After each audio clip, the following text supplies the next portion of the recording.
prisoners!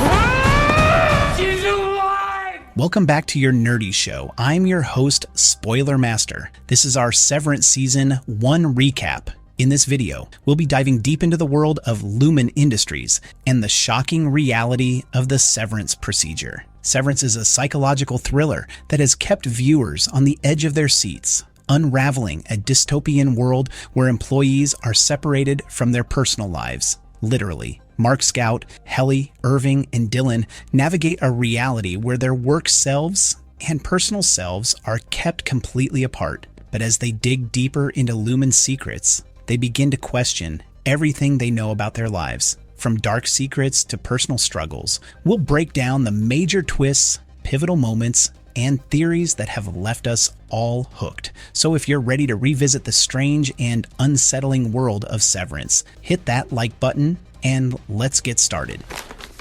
I understand you don't feel it's working out for you here at Lumon. While disappointed... Into the world of Severance. The series kicks off with Mark Scout, an employee in Lumon Industries' Macro Data Refinement MDR division. Mark, a seemingly ordinary man, finds himself promoted to department head after his co-worker Petey suddenly disappears. This promotion is Mark's first task, orienting Helly, a new recruit who wakes up in a conference room with no memory of who she is or where she is. After some initial orientation, Helly learns that her name is Helly and that she has just undergone the severance procedure. This procedure splits an employee's memory, creating two separate versions of them, one that works at Lumon and has no memories of their outside life, their innie, and one that lives their personal life outside of work, with no knowledge of their work self, their outie. Despite the procedure, Helly quickly becomes agitated. She demands to leave, but she soon finds that she cannot.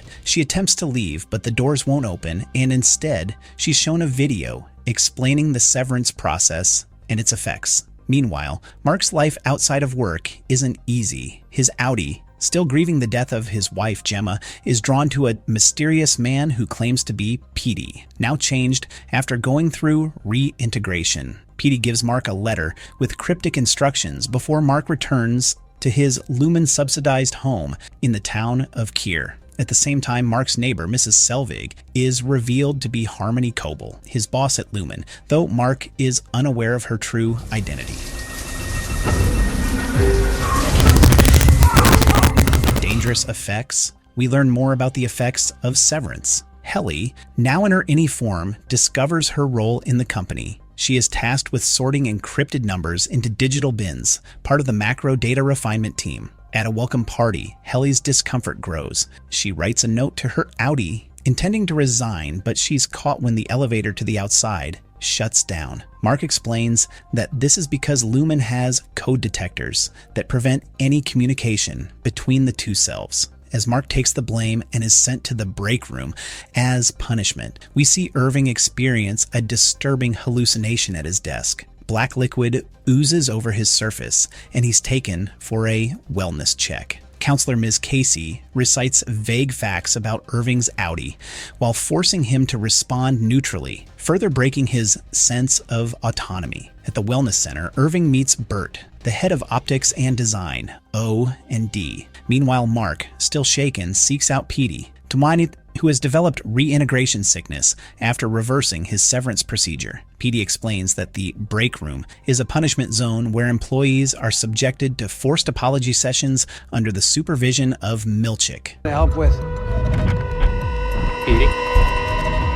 Petey and Mark Petey shares more details about his reintegration process, revealing that mysterious benefactors helped him through it. As Mark is still trying to process the truth, his sister Devon and her husband Rickon visit his house and drop off a book that Rickon authored. Unbeknownst to them, Mrs. Selvig, Coble, steals the book and brings it to Lumon to check for hidden messages. When she begins searching Mark's home, Petey recognizes her and flees. He collapses at a convenience store due to his failing reintegration process. At the office, Helly's resignation request to her outie is denied, and Mark prevents her from smuggling messages to her personal self. To help Helly understand her role within Lumon, Irving takes her to the Perpetuity Wing, which documents the history of Lumon's founder, Keir Egan. Here, they learn more about the company's deep-rooted culture and how it's managed to suppress rebellion. Helly's subsequent attempt to escape ends with her being brought to the break room, where Milchick forces her to recite an apology, breaking her spirit even further. Later, Mark follows the sound of ambulance sirens and discovers that Petey has been taken away after suffering another collapse. Back home, Mark begins piecing together the mystery of Petey's secret stay in his house, but is interrupted when Petey's phone rings, another cryptic clue in their journey to uncover Lumon's dark secrets. Helly's return. The episode opens with Mark, still haunted by the discovery of Petey's phone, noticing several missed calls from a blocked number. At work, Irving visits O&D, where he becomes closer to Bert and finds Rickon's book left behind by Milchick during Helly's escape attempt. Mark decides to keep the book despite initially promising to turn it over to management. Helly returns from the break room, visibly damaged after her grueling apology sessions. Desperate for answers, she finds a paper cutter and threatens Coble with self-harm unless she's allowed to make a recorded resignation request. Her outie responds with a firm denial, reinforcing Lumon's absolute control over its employees. Later, Mark learns through a news notification that Petey has died of an unknown ailment. Shortly afterward, Petey's phone rings again. Coble, disguised as Mrs. Selvig, attends Petey's funeral and secretly extracts his severance chip before cremation. She later has Miss Casey conduct a special wellness session with Mark,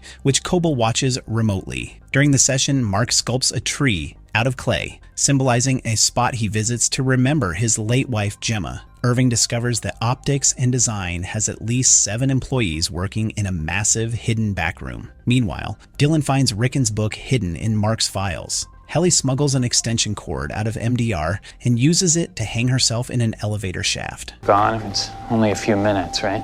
Distribution supplies 8 minutes. Ms. Casey's assignment, Helly survives her suicide attempt, but returns to work visibly injured, struggling with the psychological toll of her situation. Mark continues reading Rickon's anti-establishment book in secret, finding its themes of freedom and individuality increasingly inspiring. Outside of work, Devon prepares for her baby's arrival, adding a glimmer of hope amidst the unfolding chaos. Coble assigns Ms. Casey to closely monitor Helly's behavior. Despite this, Mark manages to secretly sneak Helly out of MDR to share his progress on recreating Petey's map of Lumon's hidden departments. During their exploration, the two stumble upon a strange and unsettling room where a lone employee feeds baby goats, raising more questions about Lumon's true operations. Meanwhile, Bert admits to Irving and Dylan that he lied about the size of optics and design, O&D, because Lumon fosters distrust among departments. Bert leads them to O&D's back room, where Irving and Dylan are introduced to a large group of co-workers they didn't know existed. This revelation highlights Lumon's tactic of dividing its employees to prevent collaboration and shared understanding. No idea how sensitive this information is. If someone paid you to smuggle out... Devon and Gabby Lumon's security chief Doug Grainer, informing Coble that he has identified ex-employee Ray Gabi as the one responsible for Petey's reintegration. This revelation sends ripples through the company as it hints at a deeper conspiracy involving Petey's mysterious actions before his death. Meanwhile, Irving and Bert share a heartfelt moment where they admit their feelings for each other, but Irving hesitates to commit to a relationship, unsure of his next steps. This emotional vulnerability provides a brief yet significant moment of connection amid the chaos of their work environment. As Mark continues his efforts to uncover the truth about Lumon, he learns that Ms. Casey has been sent to the break room as punishment for failing to keep an eye on him and Helly. In response, Mark asks Irving to introduce the MDR team to O&D, hoping that collaboration between the two departments will help them discover Lumon's secrets. However, their alliance is short-lived when Milchick finds them and promptly sends Mark to the break room for his defiance. In an unexpected twist, Milchick manages to briefly awaken Dylan's innie within his Audi's home, forcing him to retrieve a card Dylan had stolen from O&D. This brief moment of separation leads to a shocking discovery. Dylan's innie learns that he has a son, further complicating his already fractured sense of identity. Outside of work, Devon's interactions take a darker turn. She meets a woman named Gabby at the birthing lodge, but Gabby doesn't recognize her at all, which confuses and unsettles Devon. Later, Devon learns that Gabby's husband, Angelo Arteta, is a state senator backed by Lumon and is in support of legalizing severance, adding a layer of political intrigue to the story. Cabell, still working undercover as Mrs. Selvig, begins to infiltrate Devon and Rickon's lives by posing as their lactation consultant. This deceptive tactic further blurs the lines between her work at Lumon and her personal agenda. Mark, seeking a brief escape from the tension, goes on a date with Alexa, Devon's midwife. They attend a concert by Petey's daughter's punk rock band, where Mark sings along to an anti-Lumon protest song, reflecting his increasing rebellion against the company. The episode concludes with Mark finally answering Petey's phone and being contacted by Regabi, who arranges a meeting at a nearby university. As tensions rise, Coble orders the installation of a keycard lock door at the entrance to MDR, signaling an increased level of surveillance and control over the already oppressive environment at Lumon. It's okay. I'm a friend. Mark meets his wife. Mark's encounter with Regabi takes a shocking turn when Grainer interrupts their meeting, claiming to work with them. Regabi kills Grainer and hands Mark his access card, urging him to use it to uncover Lumon's secrets. Meanwhile, Devon, unaware of Coble's true identity, shares her suspicion that Gabby may have undergone severance to avoid the trauma of childbirth, hinting at the broader personal consequences of the procedure. At Lumon, tensions rise as Milchick organizes a music dance experience for Helly, but Dylan refuses to participate, frustrated by his lack of access to information about his child. His anger leads to an altercation with Milchick, during which Dylan reveals Lumon's ability to wake employees outside the severed floor using the overtime contingency. Mark and Helly devise a plan to investigate the security office, discovering the controls for the contingency and Lumon's invasive surveillance. Dylan volunteers to stay behind to activate the contingency, giving them a chance to uncover more outside. Irving confronts Milchick at O&D after learning that Bert is retiring, accusing him of exploiting severed employees. Later, Mark, consumed by grief and frustration, drives Alexa away during a drunken encounter. He discovers a shocking truth when reassembling a torn photo. Ms. Casey is actually Gemma, his supposedly deceased wife. I was gonna tell her that I'm thinking I might quit. The Waffle Party Irving's Audi is shown living alone in a Stark apartment, obsessively painting identical images of a dark corridor. This mysterious corridor, later revealed to be connected to Lumon's testing floor, hints at the psychological impact of severance and the lingering ties between his two lives. In MDR, Helly completes her data refinement file, meeting the team's quarterly quota. However, the achievement is overshadowed by unsettling events. Mark attends a final wellness session with Ms. Casey, but neither recognizes the other as husband and wife. Disappointed, Coble sends Ms. Casey back to the testing floor, which is revealed to be the corridor Irving obsessively paints. Meanwhile, Coble faces repercussions as the board suspends her for concealing Helly's suicide attempt and her secret life as Mrs. Selvig. As the MDR team prepares for Dylan to activate the overtime contingency, Helly shares an intimate moment with Mark,